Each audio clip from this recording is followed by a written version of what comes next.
Amarudi ne fa kwana biyu ba kanta. Ƙwarya ne fa. Kwana biyu nan hanyar Silaja na ga an buɗe wajen irin wasan nan da muke zuwa mu kori mutane mu cika buhu da waya. Wajen Ibn Santa mu je?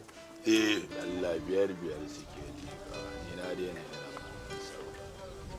Ai mai gida ba irin Ibn Sandan da ka saba gani bane ba. Wayannan da akwai gogi amma da matsalar yake wajen akwai tsaro. Wallahi ba za mu iya cika komai ba. Bayan dai mai gida da marudi yana nan duk wani tsaro sunansa sori. To wallahi suna da tarin ma'aikata mai gida ba za mu iya shiga ba. Wallahi duk tsaron su sai mun cika buhu. Mu ba ma'aikata. Mu ma gaya mana aiki agogo. Dole mu tafi kai. Wallahi sai mun je sun sai. Mu zuba. Lafiya da marudi.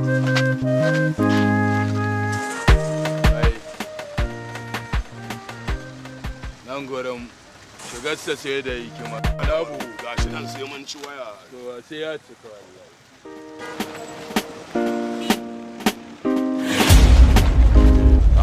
Jimina bakka da aiki.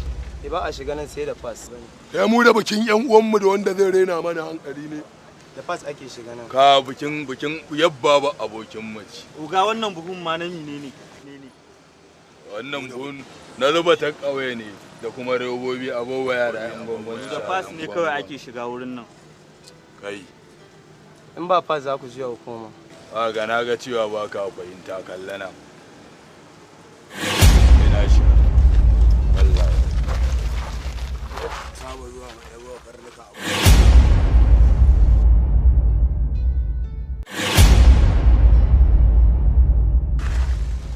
Cika shi. Bai ƙura ba. Ya haka ne mai gida. Ma'aikata ne dodo a ciki wallahi tallahi. Ciki gurin akwai tsaro ba zai shigo ba. Kai mu canza alola kan sa an kare. Assalamu alaikum wa rahmatullahi ta'ala wa barakatu. Sunana Dadi Hikima Inkiya Abale Sanda mai dabba. Wato ina farin cikin gabatar muku da wannan sabon event center din mai suna AB Gamji. AB Gamji Event Center guri ne da za ku iya gudanar da dukkanin wani nau'in taro cikin nutsuwa da kwanciyar hankali sakamakon tsaron da muka tanadar muku.